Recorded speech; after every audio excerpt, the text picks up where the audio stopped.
अब ये पद्मा या तो उस मर्डर के साथ मिलकर काम कर रही है या फिर ये रिया उस मर्डर के साथ मिली हुई है। वैसे भी वो अपनी माँ से नफरत करती थी। उसके पिता का भी मानना है कि वो अपनी माँ की जान ले सकती है।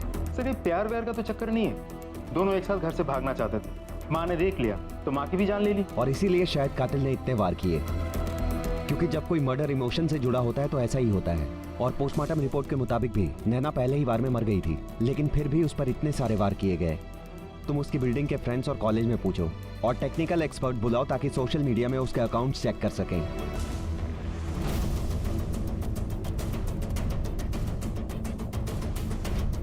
एक मिनट, ये पेज खोलो। Born alone will die alone. मरने से क्यों डरूं, धोखा तो मुझे लाइफ ने दिया है। जन्म देकर मौत दी, thank you, happy mother's day.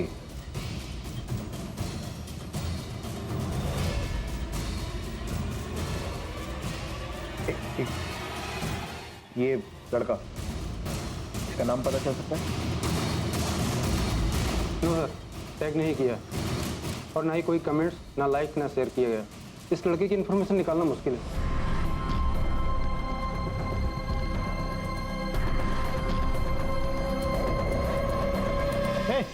इधर आओ। ए, तुम्हें बुला रहा हूँ इधर। क्या सुन रहे थे चुपके से? कुछ नहीं साहब। कुछ नहीं, सच बता नहीं तो उल्टा लटका के मारूंगा मैं। साहब मैं तो बस सुन रहा था कि कहीं कोई मेरी कंप्लेंट तो नहीं कर रहे हैं। क्यों करेगा कोई कंप्लेन? कुछ गलत किया होगा इसलिए डर रहा है ना? साहब वो लड़की रिया, मैं उसकी मदद करता था कॉलेज से भाग निकलने में, लेकिन उसके बदले में मुझे पैसे देती थी साहब। कितनी बार हुआ ऐसा? बहुत बार हुआ है साहब। कभी किसी लड़के के साथ मिलते हुए देखा था? कुछ याद है? हाँ साहब, एक लड़का आता तो था उससे मिलने के लिए। और इस तरह इस मामले में पहली बार पुलिस को एक महत्वपूर्ण बढ़त मिली। लेकिन रिया से अक्सर मिलने वाला वो लड़का कौन था? पद्मा और इंदर पर पुलिस का शक कायम रहा, लेकिन उन्हें उम्मीद थी कि इस लड़के की खोज उन्हें रिया तक पहुंचाएगी। सिक्योरिटी गार्ड द्वारा दिए गए ब्यौरे और रिया के फेस पेज अकाउंट की बदौलत पुलिस के पास अब उस रहस्यमय लड़के की तस्वीर थी। सवाल था बस अब उसकी असली पहचान का। सर, रिया के कॉल रिकॉर्ड्स। वैसे ज्यादा लोगों के साथ तो टच में नहीं थी। पद्मा, एक आध क्लासमेट्स और प्राइवेट ट्यूशन को छोड़कर ये 2 नंबर सामने आए। ये एक कोई मिसेस रजनी, ये रहा एड्रेस, और दूसरा एक लड़का है आबिर, रजिस्टर्ड एड्रेस है किसी बॉयज हॉस्टल का। इंटरेस्टिंग, चलो दोनों से मिलते हैं।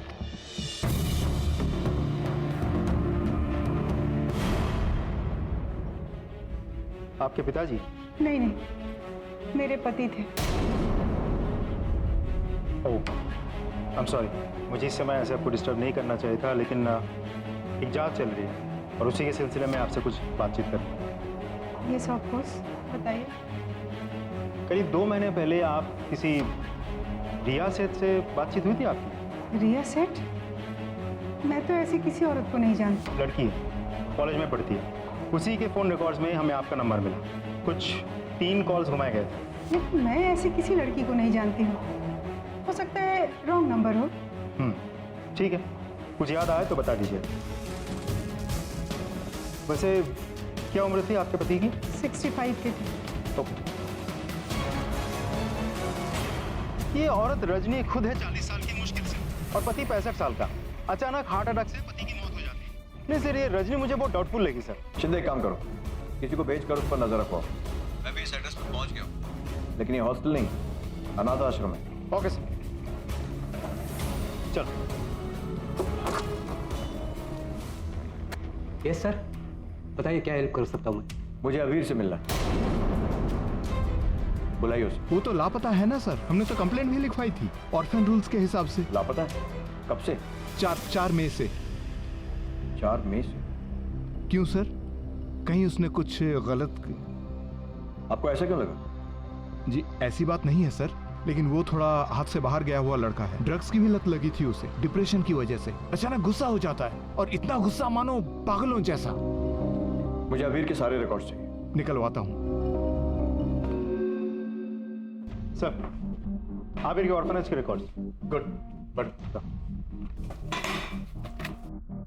सर 5 साल की उम्र में अनाथ हुआ था, तब से अनाथालय में ही है। फिर 2008 में उसे अडॉप्ट किया गया था। किसने अडॉप्ट किया? रजनी और हर्ष वाधवान।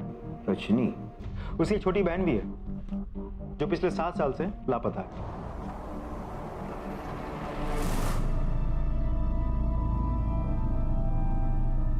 दीपा के लापता होने के बाद हर्ष और रजनी का डिवोर्स हो गया। फिर आबिर की कस्टडी हर्ष को दे दी गई। फिर कुछ ही दिनों बाद हर्ष की मौत हो गई। फिर रजनी आबिर की कस्टडी नहीं ले पाई तो कोर्ट ने वापस उसे अनाथालय भेज दिया होगा। मतलब दीपा के गुमशुदगी का केस पिछले 7 सालों से अनसॉल्व्ड है। ऑर्फनेज के वार्डन ने मुझे बताया था कि आबिर काफी हिंसक प्रवृत्ति का था। सर, कहीं दीपा के गायब होने में आबिर का ही तो हाथ नहीं है। आबिर तब 11 साल का था। हमारे अंदाजे के मुताबिक आबिर ने नैना को मारा है, तो शायद आबिर ने अपनी बहन को भी। आखिर इस तरह के हिंसक क्रिमिनल्स अपना पहला गुनाह बचपन में ही कमिट कर लेते हैं सर। आबिर रजनी के कांटेक्ट में था, पर रजनी का कहना है कि वो रिया को नहीं जानती। कहीं वो झूठ तो नहीं बोल रही? एक काम करते हैं, इस रजनी से फिर से पूछताछ करते हैं। जी। आबिर और दीपा को मैंने और हर्ष ने गोद लिया था, लेकिन हमारा जल्दी ही डिवोर्स हो गया। फिर हर्ष की मौत हो गई। उसके बाद आपने फिर से शादी की? जी, 2 बार। और मेरे दोनों पति आबिर की जिम्मेदारी उठाने के लिए तैयार नहीं थे। अगर मैं उसे अकेले ही बड़ा कर पाती तो 1 सेकंड भी नहीं सोचती, घर ले आती उसे। कुछ महीनों पहले आबिर ने आपको कांटेक्ट किया था? 7 महीने पहले एक बार फिर मेरी उससे मुलाकात हुई। आबिर 11 साल का था जब उसे देखा था। अब तो बहुत बड़ा हो गया। उसके बाद से हम कांटेक्ट में थे और मैंने उसे कुछ पैसों से मदद भी की। माँ आखिर माँ ही होती है ना। और रिया का कॉल क्यों आया था आपको? मैं नहीं जानती। मैंने लास्ट टाइम भी आपको बताया था, मैं उस लड़की को नहीं जानती। आप कह रहे हैं कि वो आबिर की दोस्त है, तो हो सकता है आबिर ने उसके फोन से मुझे कांटेक्ट करने की कोशिश की हो। आबिर के बारे में हमें ऑर्फनेज से कुछ इन्फॉर्मेशन मिली। पता चला कि आबिर बहुत वायलेंट किस्म का लड़का है, हमेशा गुस्से में रहता है, आसपास के लोग डरते हैं उससे। जब वो आपके साथ होता था तभी भी ऐसा ही था? गुस्सा तो आता था उसे, पर वो जिद थी बेसिकली। वो हर बच्चा करता है, पहले अनाथ, फिर ऑर्फन्स हाउस, फिर हम लोगों के पास आना। इतने सारे बदलाव आए उसके जीवन में, कुछ तो असर पड़ना था ना उसके ऊपर। और दीपा, आबिर की बहन, उसे भी गोद लिया था ना? क्या हुआ उसे? काश मुझे कुछ पता चल पाता। 1 सेकंड, सिर्फ 1 सेकंड लगा था उसे गायब होने में। वो गार्डन में खेल रही थी, मैं बस कुछ समय के लिए किचन में गई, आई, तब तक शी वॉज गॉन।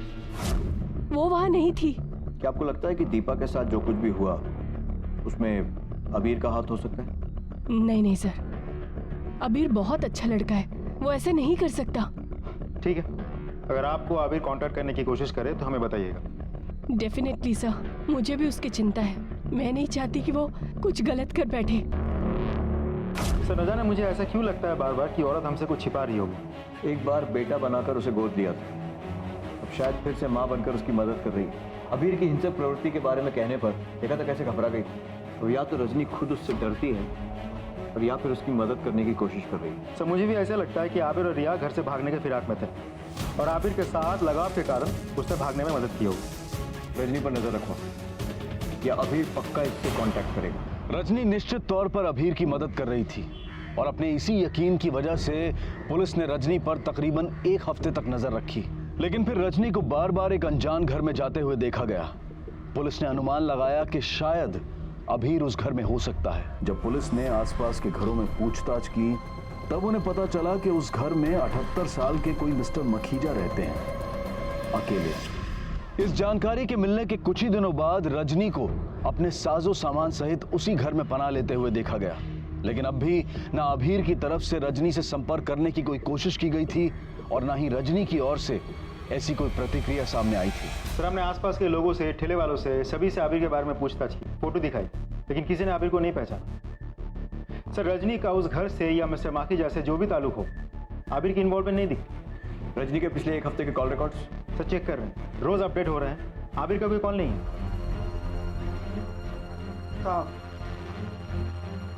क्या है? सर, आपने आबिर के फोन रिकॉर्ड्स में से अननोन नंबर्स की इंफॉर्मेशन मांगी थी। आ गया सर। राजेंद्र सिंह, एड्रेस भी मिल गया। राजेंद्र सिंह, गौर से देखो और बताओ। सर, इन दोनों को तो उस दिन मैंने गोवा छोड़ा था सर। सर, मैं एक्चुअली मेरा प्राइवेट कार का बिजनेस है ना सर, और ये लड़का तो चर्ची है, हर बार गोवा जाने के लिए मेरी गाड़ी यूज करता था। और लड़की? इस लड़की को तो पहले कभी नहीं देखा सर, उस दिन पहली बार देखा था सर। क्या चल रहा था दोनों के बीच गाड़ी में? ठीक से याद करो। रिया ये सब बंद कर वरना। भाई सब ठीक है ना? हाँ वो बस थोड़ी तबीयत खराब है। तुम गाड़ी चलाओ। ये हाईवे के बाद आगे कोल्हापुर में मेडिकल मिलेगा, रुकना है क्या? तुम सीधा गोवा लेके जाओ, कहीं भी रुकने की जरूरत नहीं है, समझे? ओके। राजेंद्र फोकस करो, ठीक से याद करो क्या बात कर रहे थे तुम। कुछ भी अजीब, कुछ भी अलग गाड़ी में दिखाओ तो। सर खुसुर फुसुर तो चालू था उन लोगों का, फुल टाइम खुसुर फुसुर चालू था। लड़की ऐसा बोल रही थी कि हमने जो किया गलत किया, हमें ऐसा नहीं करना चाहिए था। बहुत घबराई हुई थी लड़की सर। और सर लड़का भी बहुत भड़का हुआ था, 3-4 बार लड़की पे बहुत चिल्लाया लड़का। गोवा में कहाँ छोड़ा था? एड्रेस? सर किसी होटल के पास नहीं छोड़ा था, वो वागा बीच है ना, वागा बीच के पास छोड़ा। ठीक है, अगर जरूरत पड़ी तो दोबारा बुलाएंगे। जी सर। शिंदे अगर ये सच है तो फिर रिया की जान को खतरा है। अभी के अभी गोवा नहीं, नॉर्थ गोवा हेडक्वार्टर्स में मेरे बैचमेंट, उनसे असिस्टेंस तक मैं जरा इस पुराने केस को फिर से स्टडी करता हूँ जो 7 सालों से सुलझा नहीं। तो दीपा का मिसिंग केस? क्योंकि दोनों में सिर्फ एक ही चीज कॉमन,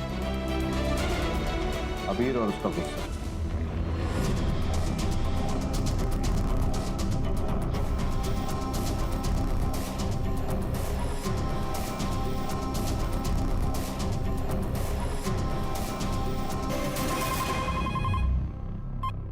चलो सर, आबिर और रिया को पहले ट्रेस करना तो मुश्किल हो रहा था, लेकिन यहाँ के लोकल पुलिस के खबरी नेटवर्क टीम बहुत काम आई। एक खबरी ने आबिर को देखा है, उसे ये तो नहीं पता कि आबिर आता कहाँ से है, लेकिन ड्रग्स खरीदने जाता कहाँ है ये उसने देखा है। हमने इस एरिया को लोकेट कर लिया और उस ड्रग्स बेचने वाले आदमी को भी लोकेट कर लिया। पूरी टीम रेडी है, नजर टिकी हुई है, बस अभी यहाँ आबिर और रिया के आने के इंतजार है। ठीक है शिंदे, जैसी जरूरत लगे वैसा करो।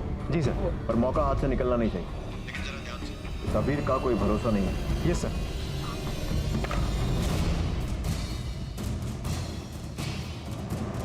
सर आबिर को पकड़ना हमारी पहली प्रायोरिटी होनी चाहिए, और ड्रग डीलर को भी। Yes sir. ओके।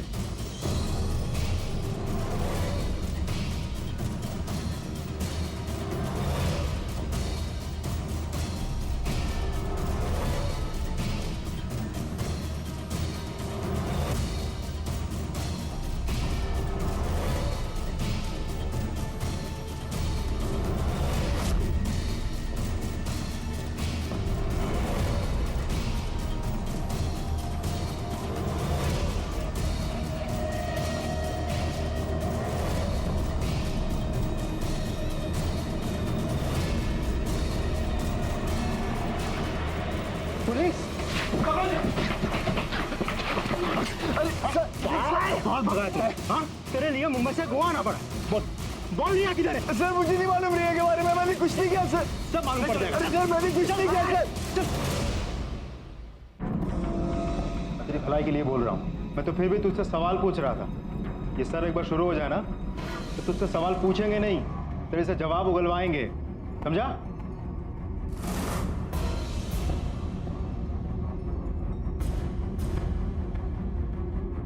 मैंने तुझे बोला था ना, लेकिन तू सुना नहीं। अब ये बेल्ट ही तुझसे जवाब उगलवाएगा। भाग गई वो, भाग गई। कहाँ? सर पता नहीं सर, मुझे लगा दैट शी लव्स मी, लेकिन सर नशा होने के बाद, मुंबई से भागने के बाद मुझे वहां पे जाके बोलती है कि that I am only a friend for her. अरे सर ऐसा कहीं होता है क्या? पता नहीं कौन सी दुनिया में जी रहा था मैं। फिर क्या हुआ? फिर क्या सर, अगले दिन सुबह उठ के देखा सारा पैसा और ज्वेलरी लेके भाग गई ब्लडी एस्केपिस्ट। तुझे क्या लगता है तू सब बकवास कहानी सुनाएगा और हम लोग मान लेंगे? हमने राजेंद्र से बात कर ली। राजेंद्र? हाँ राजेंद्र, और उसने हमें बताया कि तू किस तरह से रिया को धमकी दे रहा था। अरे सर काय की धमकी सर, वो तो मैं बस उसको बोल रहा था कि अपना मुंह बंद रख, क्योंकि सबके सामने सच्चाई उगल रही थी। और वो भी सर मैंने उसको ये बोला था कि अपना मुंह बंद रख वरना उसके लिए अच्छा नहीं होगा सर। कौन सा सच उगल रही? मर्डर का? कैसा मर्डर सर? अबीर भोला मत बन, तूने रिया की मां का मर्डर किया है ना? क्या? या फिर तुम दोनों शामिल थे इसमें? अरे सर ये क्या कुछ भी बोल रहे हो आप? रिया की मम्मी तो तब थी भी नहीं जब हम लोग वहां से निकले। और सर हम लोग का यही प्लान था, सारी ज्वेलरी और कैश लेके निकल जाना कि जब रिया की मम्मी घर पे ना हो। सर हम लोग तंग आ रहे थे, मैं अपने ऑर्फनेज से और रिया अपने मॉम एंड डैड से, इसलिए हम लोग जाना चाहते थे कहीं दूर to make a new start. और सर रिया को भी नहीं पता होगा कि उसकी मॉम मर गए। फिर से झूठ? हाँ, हमारे पास चश्मदीद गवाह है जिसने तुझे खून करके भागते हुए देखा है। आई विटनेस? रिया के घर काम करने वाली बाई पद्मा, उसने हमें सब कुछ सच सच बता दिया है।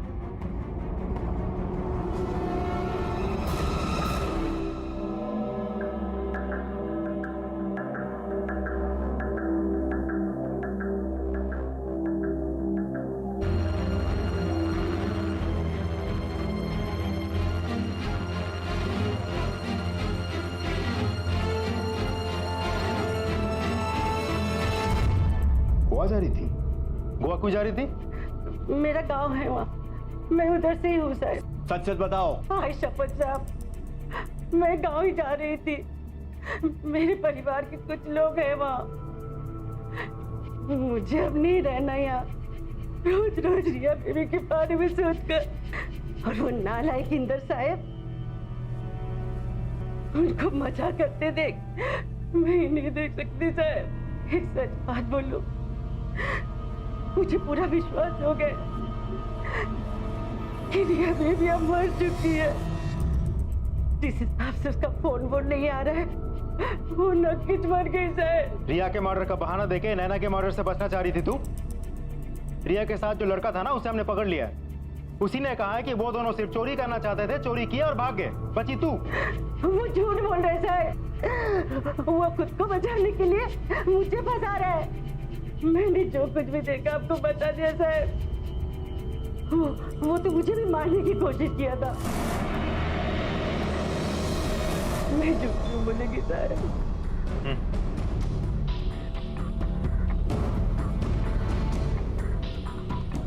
अच्छा, मुझे इसके फोन रिकॉर्ड चाहिए। जिस दिन हमने अबीर को गिरफ्तार किया था उसके एक दिन पहले से लेके आज तक। Yes sir. सर, हमने इंदर के फोन रिकॉर्ड्स डिटेल में चेक किया। ऑफिस और दोस्तों के अलावा वो खास किसी के साथ टच में नहीं था। ऑफिस में जाके पूछताछ की तो पता चला कि छोटा मोटा ऑफिस इन्वॉल्वमेंट छोड़कर किसी के साथ कोई अफेयर या सीरियस रिलेशनशिप में वो नहीं था। So basically he is a clean guy. वो इस केस में इन्वॉल्व नहीं है। फिर रजनी तो खुद ही आउटसाइडर है। नैना को नहीं जानती। रजनी का कनेक्शन आबिर से है और उसके थ्रू रिया तक है। अब रिया खुद लापता है।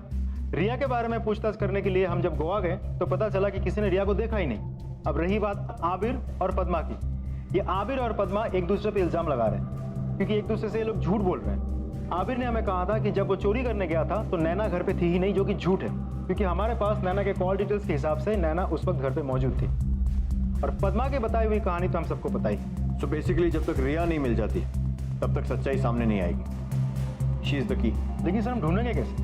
मुझे पक्का यकीन है कि पद्मा गोवा जा रही थी रिया से मिलने, लेकिन ये मानेगी नहीं। इसीलिए पद्मा के लेटेस्ट कॉल रिकॉर्ड्स मिलना बहुत जरूरी है। हो ना हो अबीर के गिरफ्तार होते ही रिया ने घबरा कर पद्मा को फोन किया हो। शिंदे, मुझे डर है कि कहीं हम रिया तक पहुंचने में देर ना कर पाए।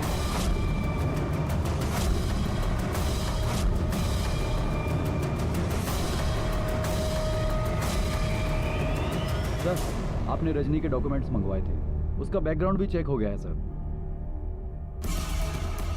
रजनी के तीनों पति हार्ट अटैक से मारे, तीनों 60 के ऊपर, अकेले और कोई परिवार भी नहीं।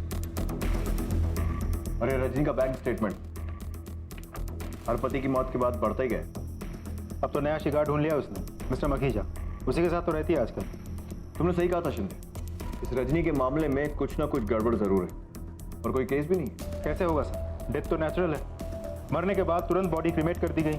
कहाँ से मिलेगा सबूत? सिवाय उसके लास्ट हस्बैंड के, विंसेंट जोन्स, कैथोलिक। मतलब उसकी बॉडी को जलाया नहीं बल्कि दफनाया गया।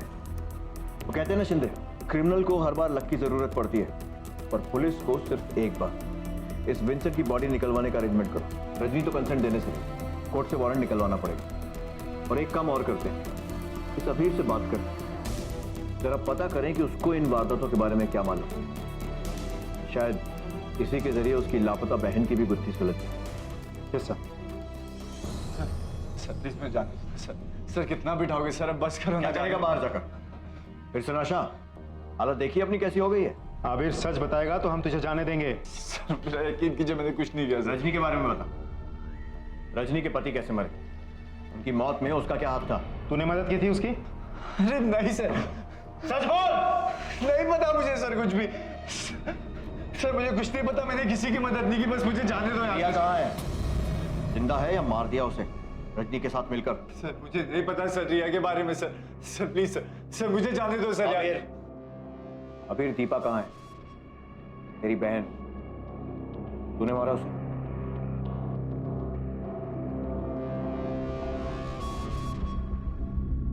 दीपू? नहीं सर, मैंने दीपू को नहीं मारा सर, और ना ही रिया को मारा सर। तुझे क्या लगता है झूठ बोलकर बच जाएगा? 10 मिनट में रजनी को यहाँ बुलाता हूँ।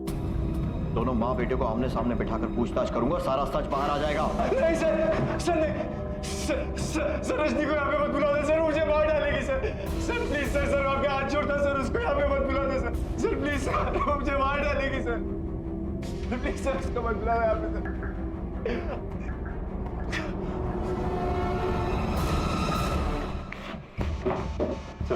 अभी स्टेबल है, लेकिन कुछ समय तक विड्रॉल सिम्टम्स होते ही रहेंगे। लेकिन सर आपने एक बात नोटिस की, रजनी का नाम सुनते ही उस पर क्या असर हुआ? सर विंसेंट जोन्स, मतलब रजनी के पति के पोस्टमार्टम रिपोर्ट। पोटेशियम क्लोराइड, इसका मतलब ये हार्ट अटैक नेचुरल नहीं था, ट्रिगर करवाया गया था। पोटेशियम क्लोराइड के इतने बड़े डोज से मिनटों में दिल की धड़कन रुक सकती है। You mean murder? यस।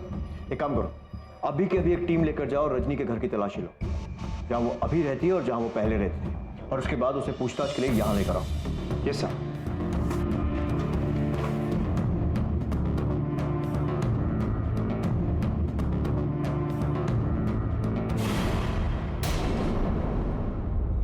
अरे सर आप? सर्च वारंट, हमें आपके घर की तलाशी लेनी है। तलाशी?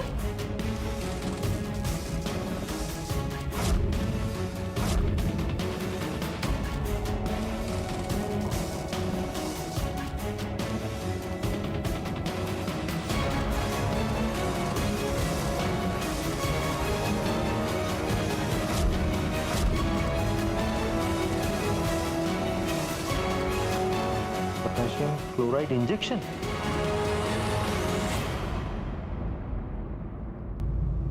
अजीब नहीं है ये रजनी जी? आपके सारे के सारे पति, एक नहीं दो नहीं बल्कि तीनों के तीनों एक ही तरह से मरे, हार्ट अटैक।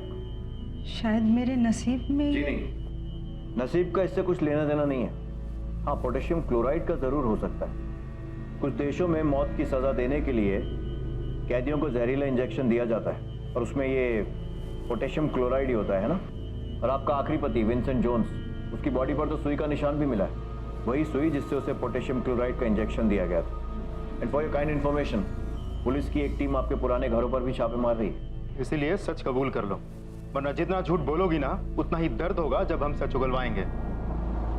मीना जी रुको, इसकी जरूरत नहीं है। नर्स होने की वजह से मेरे लिए बूढ़े अकेले बीमार पेशेंट ढूंढना बड़ा आसान था। मैं वैसे ही पेशेंट ढूंढती थी जो अमीर हो, जो मरने की कगार पर हो, फिर उसके पैसे मेरे, जायदाद मेरी।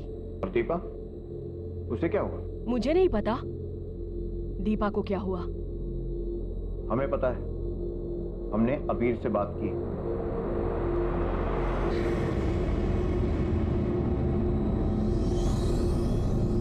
अबीर, देखो, अगर तुम अपनी बहन दीपा के बारे में सच सच बताओगे तो मैं प्रॉमिस करता हूँ रजनी जिंदगी भर जेल की सलाखों के पीछे सड़ेगी, तुम्हारा कुछ नहीं बिगाड़ पाई। बोलो अबीर, अपने लिए ना सही, अपनी बहन दीपा के लिए ही सच बोल दो। देखो, मुझे पता है कि तुम जानते हो कि दीपा के साथ क्या हुआ था। सच बता दो, रजनी को सजा मिलेगी और तुम्हें छुटकारा उस घाव से, उस बोझ से जो तुम इतने सालों से झेल रहे हो। बोलो।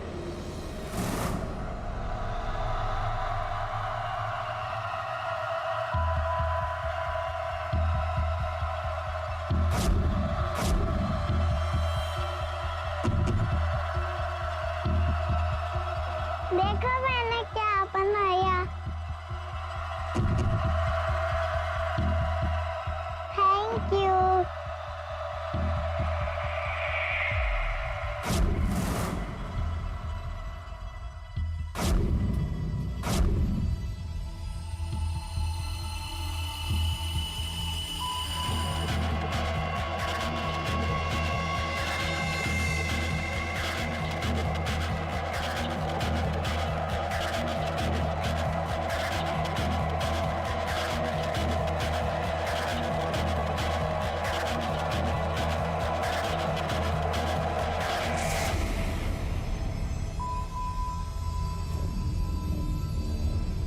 आबिर, क्या कर रहे हो वहां मिट्टी में? चलो अंदर आओ।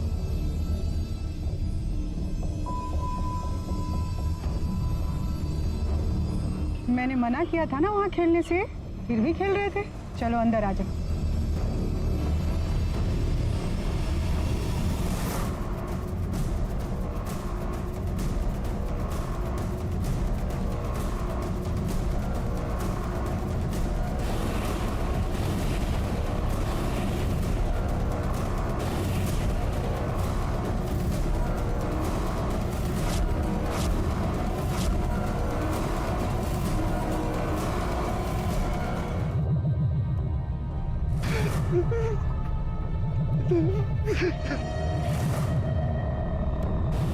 को मारते हुए देखा है। हर्ष से मैंने उसकी दौलत के लिए शादी की थी, लेकिन उस बूढ़े को अचानक फैमिली की कमी महसूस होने लगी। बाप बनना चाहता था, इसलिए हमने अबीर और दीपा को गोद ले लिया। ना चाहते हुए भी मुझे उसका साथ देना पड़ा। मैं जानती थी कि हर्ष कुछ दिनों में मरने वाला है, लेकिन ये नहीं चाहती थी कि उसकी सारी जायदाद दीपा और कबीर को मिल जाए। इसलिए मैंने दीपा को मार दिया और मौका देखकर मैं अबीर को भी मारने वाली थी, लेकिन तभी पता चला कि हर्ष ने मुझे ही धोखा दे दी। उसके पास कोई जमीन जायदाद नहीं थी, वो खुद कर्जे में डूबा हुआ था। मैंने उसे तुरंत डिवोर्स दे दिया और अबीर हर्ष के साथ चला गया। लेकिन कुछ दिनों में ही हर्ष की मौत हो गई और अबीर फिर से ऑर्फेन्स हाउस चला गया। लेकिन मुझे ये नहीं पता था कि दीपा को मारते हुए अबीर ने मुझे देख लिया था, नहीं तो मैं अबीर को भी नहीं छोड़ती। तो ये बताओ कि नैना के मर्डर और रिया के गायब होने से तुम्हारा क्या ताल्लुक है? मैं नहीं जानती, रिया और नैना के बारे में मैं कुछ नहीं जानती। जो सच था वो मैंने कबूल तो कर लिया ना। 7 सालों बाद नन्ही दीपा को इंसाफ मिला। ये बात साबित हो गई थी कि रजनी ने ही दीपा की जान ली, लेकिन नैना की मौत और रिया के गायब होने में उसका कोई हाथ नहीं था। आखिर पुलिस को अपना ध्यान फिर से उन 2 संदिग्धों पर केंद्रित करना पड़ा, पद्मा और अबीर। लेकिन पुलिस के अनुभव और अचूक परख की बदौलत ये गुत्थी भी सुलझ गई। पद्मा की कॉल रिकॉर्ड्स ये देखो, इनकमिंग और आउटगोइंग कॉल कोड देखो। गोवा का है। उन्होंने अबीर के अरेस्ट होने के बाद बौखलाई हुई रिया ने पद्मा को कॉल किया होगा गोवा से, और इसीलिए वो एकाएक गोवा के लिए निकल पड़ी। एक काम करो, ये लैंडलाइन नंबर्स कहाँ के ट्रेस करो और गोवा पुलिस से वहां पर रेड करने को बोलो। Yes sir.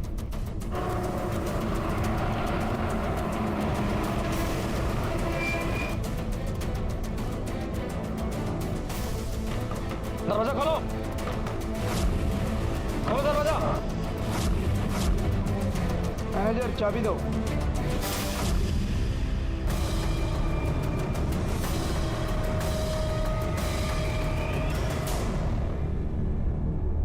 अब क्यों ले जा रहे हो? अरे मैंने सब बता तो दिया। रिया, रिया बेबी, रिया बेबी तो कैसी है बेबी? रिया बेबी, बेटा घर चलो। कौन सा घर? कोई घर नहीं है मेरा काकी। नहीं बेटा, ऐसे नहीं बोलते। तुम्हारे पापा है ना बेटा? पापा, वो पापा जो यहाँ तक भी नहीं है। कहीं नहीं जाओगी काकी, मैं कहीं नहीं जाऊंगी। कहीं नहीं जाओगी तुम, अब तुम सीधे जुवेनाइल जेल जाओगी। तुम्हारे बैग से तुम्हारी माँ का खून मिला है। क्या रखा था उसमें? Murder weapon. I am sure उसे तो तुमने ठिकाने लगा ही दिया होगा, लेकिन बैग से खून साफ करना भूल गई है ना? बस आप बात तो सुनो। कोई फायदा नहीं है, मदद नहीं कर पाओगे उसकी, बल्कि तुम भी जेल। क्या हो रहा है ये सब यहाँ पर? तुम इतनी चीप हो गई हो कि अब ऐसे लड़कों को घर पर लाने लग गई हो। मॉम रिलैक्स, ऐसा कुछ भी नहीं है। चुप बैठो। और तुम get out from here. Mom ये क्या कर रही हो? मैंने कहा ना ऐसा कुछ भी नहीं है। बाजारू लड़की, तेरी जैसी लड़की मुझे कभी नहीं चाहिए थी। तो मेरी जिंदगी में आई हो, मुझे नहीं चाहिए थी। मैं तुझे कभी नहीं जानती। चुप कर, गंदे जुबान पैदा करके फेंक दिया। ऐसी माँ होती है, ऐसी माँ होती है। छोड़ रिया बेबी।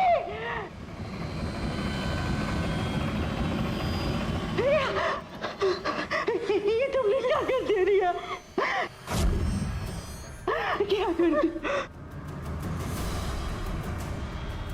रिया रिया बीबी कपड़े बदल लो।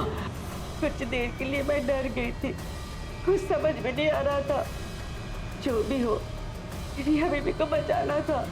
उस घटिया औरत की वजह से मैं रिया बेबी की जिंदगी को बर्बाद नहीं होने देना चाहती थी साहब।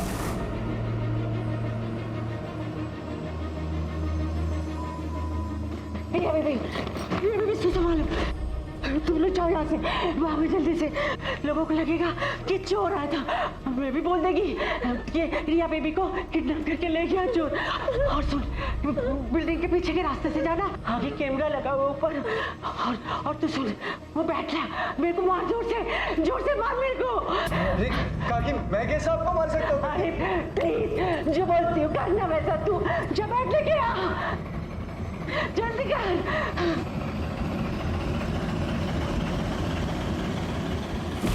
रिया बेबी की जिंदगी तो पहले से सजा थी, मैं तो बस एक मौका देना चाहती थी उसे जीने के लिए। लेकिन तुम्हारे इस मौके ने रिया का भला कम बुरा ज्यादा किया है। तुम्हारे गुस्से को समझता हूँ रिया, लेकिन तुम्हें भी समझना जरूरी है कि तुम्हारे इसी गुस्से ने तुम्हारी जिंदगी बर्बाद कर दी। वो क्रोध ही था जिसकी वजह से रिया और उसकी मां के बीच में दरार पैदा हुई। वो क्रोध ही था जिससे उत्तेजित होकर इंदर ने अपनी पत्नी नैना पर जोर जबरदस्ती की, जिसके परिणामवश रिया का जन्म हुआ और उसी क्षण से नैना ने रिया से मुंह मोड़ लिया। रिया को अपने किए की सजा मिली, जिसे काटकर अब वो एक नई जिंदगी शुरू करना चाहती है। अतीत में मिले जख्मों को अभीर भुला चुका है, अब वो दोनों साथ में हैं। अब वो यतीम नहीं है। जिस तरह से एक नवजात पौधा जीवित रहने के लिए धूप और पानी पर निर्भर होता है, उसी तरह से इस दुनिया में जन्मे हर इंसान का विकास उसे मिलने वाले प्यार और परवरिश पर निर्भर होता है। बच्चों को जब प्यार नहीं मिलता, सही परवरिश नहीं मिलती, तो एक खाली जगह भर जाती है क्रोध से, और इसके परिणाम काफी खतरनाक हो सकते हैं। इतने खतरनाक कि ये कभी कभी कई जिंदगियां बर्बाद करके रखते हैं। अब मैं अनूप सोनी आपसे विदा लेता हूं, फिर मुलाकात होगी अगले एपिसोड में एक और चौंका देने वाले केस के साथ। तब तक अपना और अपने परिवार का ख्याल रखें और देखते रहें क्राइम पेट्रोल डायल 100।